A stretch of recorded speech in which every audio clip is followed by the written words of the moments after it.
글로원 파트너스 이성웅 이사님 연결합니다. 이사님 안녕하십니까? 네, 안녕하세요. 네, 반갑습니다.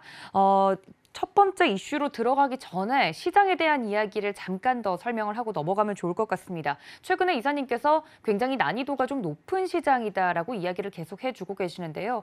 어제까지만 하더라도 또 보면 전강 후약의 모습을 보여서 투자자분들이 굉장히 대응하기 어려우셨을 것 같습니다. 시장 어떻게 보고 계실까요? 네, 미국 시장 흐름을 놓고 우리나라 시장을 살펴본다고 하면은 전일 같은 경우도 기술주 중심의 나스닥 지수는 약세를 보였고요. 세부적으로 엔비디아라든지 아마존 그리고 테슬라 같은 경우 각각 약 2%에서 5%대의 조정이 나오는 모습이었습니다. 반면에 그 250일 신고가를 나타내고 있는 업종이 에너지 업종인데요.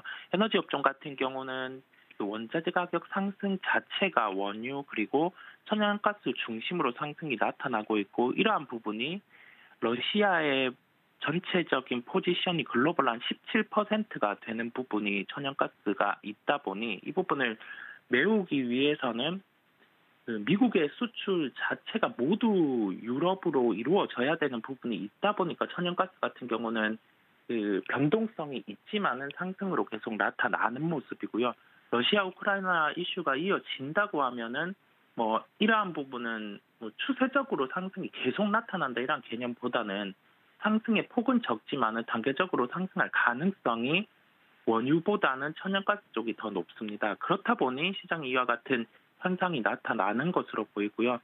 우리나라 시장으로 돌아와서 봤을 때 2,550 거래소 기준으로는 좀 바닥을 잡은 모습을 두 차례 보여줬었고 한 번 더 조정이 있다고 하면 그때는 주식을 많이 채워도 되는 시기긴 한데 다만 그 2,550선을 못 지키고 2,500을 하회하는 그러한 흐름 자체가 나타났을 때는 분명히 또 다른 시스템 리스크가 나타났을 때 이 부분이 반영이 될 거거든요. 그렇다 보니 현재 구간에서는 그 결론적으로 봤을 때 시장 자체는 V자 반등으로 나올 모멘텀이 부족한 상황. 그렇다고 하면은 여기에서 뭐 어떤 기준을 잡아서 매매에 적극적으로 돌입할지 그 부분은 지금 한 번 확인한 지수로 밖에 그 테스트를 할 수 있을 것으로 보이거든요. 그렇다 보니 저희는 그 거래소 기준으로 2,550의 지수를 기억하고 그 타이밍에 돌입을 했을 때 뭐 계속 방송을 통해서 말씀드리는 것처럼 1분기 실적과 관련된 종목들을 저희가 정리를 하고 있잖아요. 그렇다 보니 그러한 종목들을 다 메모하고 기억을 해 두셨다가 시장이 2,550 구간으로 조정이 나왔을 때 그러한 종목을 이제 편입해 나가는 게 현재 시장에서는 가장 좀 효율적인 대응으로 보입니다. 네, 코스피 지수 기준으로는 2,550포인트까지 조금 더 조정이 내려왔을 때 적극적으로 저희가 이야기를 해드리는 종목들에 대해서 체크를 해뒀다가 매수할 만하다. 현실적인 전략을 좀 이야기를 해주셨습니다.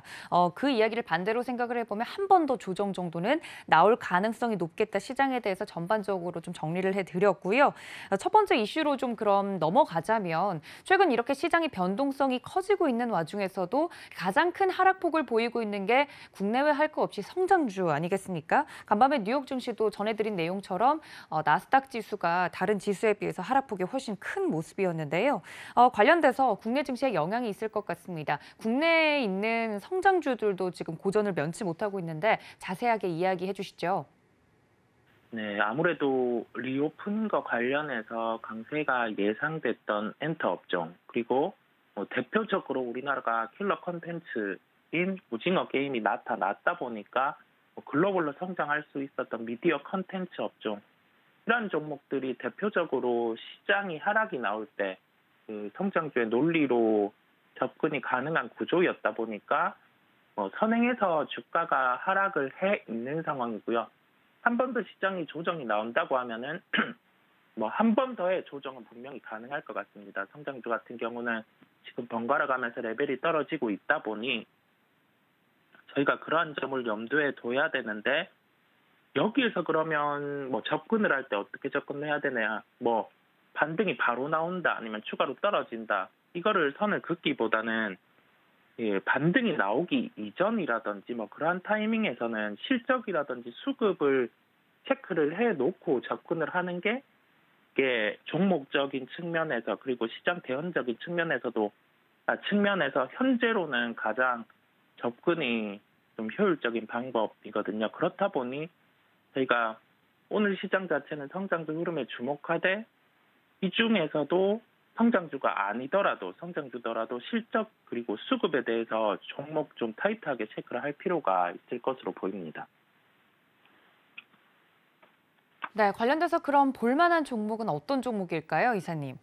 네, 기존의 방송을 통해서 소개를 드렸던 세아제강이라는 종목입니다. 1분기 실적 시즌이다 보니까 실적을 발표하면 이 부분에 대해서 업데이트가 필요해서 말씀을 드리는 거고요. 1분기 영업이익이 599억 원을 발표를 했습니다. 이 수치는 전년 동기 대비해서 280% 증가한 수치인데요. 기존 영업이익 최고치가 2008년 2분기 약 710억 원 수준이었는데 이 데이터 자체는 사업 분할 이전 기준으로 돌아보면은 2008년 2분기 이후에 사상 최고치의 영업이익이 나타났습니다. 아무래도 북미 지역의 유정용 강관 부분에 시장 호조가 있다 보니까 이러한 영향을 미친 것으로 보이고요. 유정용 강관 가격이 작년 기준으로 해서 비추어 봤을 때 60% 정도 시추장 기준으로 상승을 해 있다 보니까 이러한 영향을 미친 것으로 보이고요. 그 다음에 공급적인 측면에서도 러시아 우크라이나 이슈가 부각되면서 가격 그리고 우리나라 제품의 판매까지 함께 는 것으로 보입니다. 물론 쿼터제가 있어서 이 부분에 대해서 세아제강 같은 경우는 일부의 수출밖에 할 수는 없었지만은 세아제강 지주 같은 경우는 미국의 법인이 있다 보니까 이 부분에 대해서 함께 가격 상승의 구간을 영위한 것으로 보입니다. 유정용 강관업체, 그 다음에 스틸 업체 같은 경우는 언제나 시장에서 저평가를 받아왔습니다. 주가 수익 비율이 한 3배 수준을 언제나 받아왔는데 이번 실적으로 비추어 봤을 때 1분기의 실적을 반영하지 않더라도 지금 주가 수익 비율이 3배 수준이거든요. 그렇다 보니 여기에서는 현재 인플레이션 국면 그리고 천연가스와 원유가 강한 상황에서 1분기 실적이 좋았고 다음 분기 실적 같은 경우도 제품 가격에 훼손이 없다면은 연속될 가능성이 높은 구조이기 때문에 현재 측면에서도 관심을 가지고 살펴봐야 할 종목이라고 결론 짓겠습니다.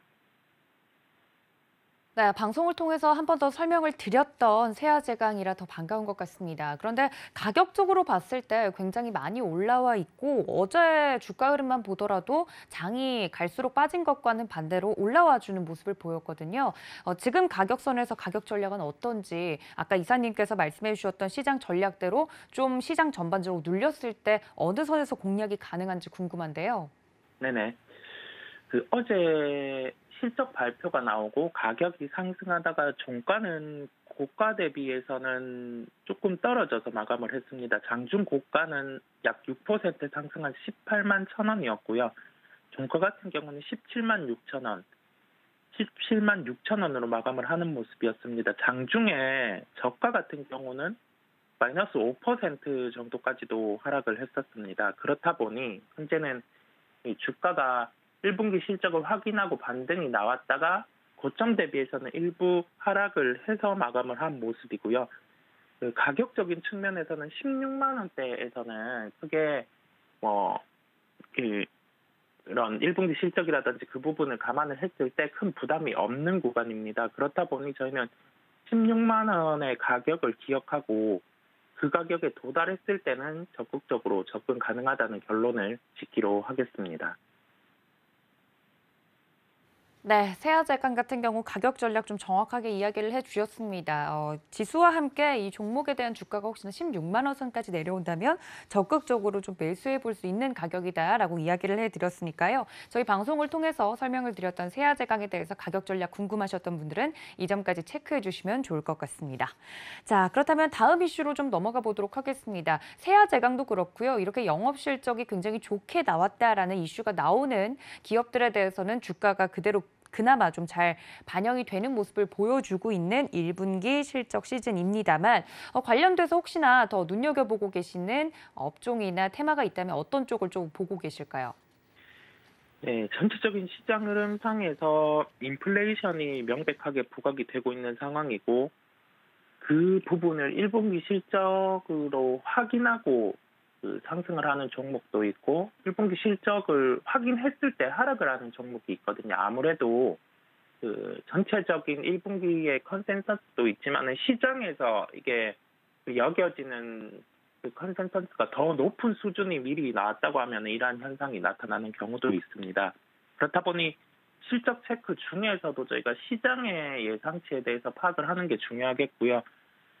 전체적인 궤를 놓고 봤을 때 강간 업체 같은 경우, 방금 말씀드린 세아제강이라든지 슈스틸 이러한 종목들 같은 경우는 1분기 실적이 시장 예상치보다 긍정적인 게 명백하게 나왔고, 그리고 어제 실적 발표 중에 보면은 조비라든지 이러한 비료업체들 같은 경우가 예상보다 높은 실적이 나왔거든요. 특히 조비 같은 경우는 한 분기, 그러니까 올해 1분기의 매출과 영업이익이 작년 1년에 번 매출과 영업이익보다 높게 나왔거든요. 그렇다 보니 저희가 거기에서 유출을 해 볼 수 있는 게 비료업체들 같은 경우는 가격의 상승, 즉 원재료의 상승분 같은 경우를 제품의 정가가 1분기도 이루어졌다고 유출을 해 볼 수 있다 보니 어제 전체적으로 비료업체가 강했었고 시간 외로 또 실적을 발표한 업체도 있다 보니까 오늘 그러한 업체 중에서 한 업체를 말씀을 드리도록 하겠습니다. 네, 이 글로벌 이슈와 더불어서 테마적으로만 오르는 것이 아니라 실질적으로 비료 관련주들 영업 실적도 좋게 나오고 있다라고 이야기를 좀 해드렸는데 어떤 종목일까요? 네, 종목은 남해화학을 말씀드리도록 하겠습니다. 남해화학 같은 경우는 1분기 영업이익이 479억 원을 발표를 했습니다. 근데 현재 시가총액이 7천억 원대거든요. 만약에 저희가 보수적인 관점에서 한 다음 분기 같은 경우도 비슷한 수준이 나온다고 감안을 하면은 연간으로 한 이제 1,800억 정도 이상의 실적이 나올 수 있거든요. 그렇다고 하면은 이게 일반적인 성장을 감안을 했을 때도 아주 보수적으로 하더라도 9천억 원대는 가야 되는 측면이고요. 성장으로 열어둔다고 하면은 1조 4천억 원 정도까지도 상승이 가능한 구조로 열리게 됩니다. 다음 분기에 만약에 이번 분기보다 긍정적인 실적, 즉 한 500억 원 이상의 실적만 보여주더라도 이게 성장에 대한 확인이 되다 보니까 그때는 1조 원 이상, 지금 구간에서 1조 4천억 원까지 갈 수 있는 구조가 형성이 되거든요. 그렇다 보니 물론 죄송합니다. 물론 1분기 실적도 좋았지만은 이 종목을 이제 일회성 실적의 접근보다는 지속적으로 다음 분기에 실적까지 업데이트를 하면서 대응이 필요하겠고 현재 시가총액이 7천억 원대입니다. 무조건 9천억 원대까지는 상승 가능한 실적을 보여줬기 때문에 매매를 하실 때도 이 부분을 감안해서 이러한 종목들 같은 경우는 현재 시장이 어렵더라도 조정이 나왔을 때 필히 다 나갈 종목이고 시가총액 기준으로 9천억 원대에 왔을 때는 한번 매매한다는 그러한 시나리오를 세우고 편하게 접근 가능한 종목으로 보입니다. 네, 남해화학 같은 경우는 저희 서울경제TV 전문가님들께서도 방송을 통해서 자주 이야기를 해드렸던 종목이라 더욱더 반가운데요. 어제 종가 기준으로 14,100원을 현재 기록하고 있습니다. 관련돼서 그 밴드 구간을 정확하게 좀 정해주시면 좋을 것 같은데요. 하락하면 어느 가격선에서 매수를 좀 적극적으로 하고 또 혹시나 갖고 계시는 1차 목표가가 있다면 어느 정도로 보는 게 좋을까요? 네, 목표가 같은 경우 일단은 제가 목표 시총으로 언급드렸는데 가격으로 이 부분을 환산을 하면은 대략적으로 한 16,000원 선 근처까지는 기본적으로 상승이 가능하겠고요. 매수를 진입하시는 분들은 12,000원대에서는 적극적으로 매수를 하셔도 될 것으로 보입니다. 즉 정해놓는 밴드 자체는 12,000원 구간에서는 매수 대응, 그다음에 16,000원 정도에서는 매도 대응 이게 만약에 시장이 빠져서 한 10,000원 정도까지 하락을 한다 하면은 아주 적극적으로 매수를 대응해도 되는 그러한 구간으로 말씀드리겠습니다. 왜냐하면은 이게 12,000원 구간에서 그 시장이 바뀌어서 시장이 하락을 해서 이 종목이 10,000원까지 하락을 한다고 하면은 그 이전에 통상적으로는 그 여타 종목이라면 손절을 하고 그렇게 대응을 하겠지만은 지금 상황에서 그 공급적인 측면에서 촉발된 인플레이션이라고 하지만은 이 부분 같은 경우 1분기 실적으로 보여줬기 때문에 다음 분기의 실적이 나쁠래야 나쁠 수 없거든요. 그렇다 보니 가격적인 측면에서 그렇게 대응을 하시면 될 것 같고, 한 가지 더 기억을 해야 될 거는 이게 모멘텀 자체가 러시아 우크라이나 이슈로 촉발된 부분이다 보니까 그 러시아 우크라이나 이슈가 마무리된다고 하면은 주가는 하락을 할 수 있어요. 다만 그렇지 않다고 하면은 아까 말씀드린 밴드 구간에서는 적극적으로 매수 대응을 할 필요가 있다고 한 번 더 강조드리겠습니다.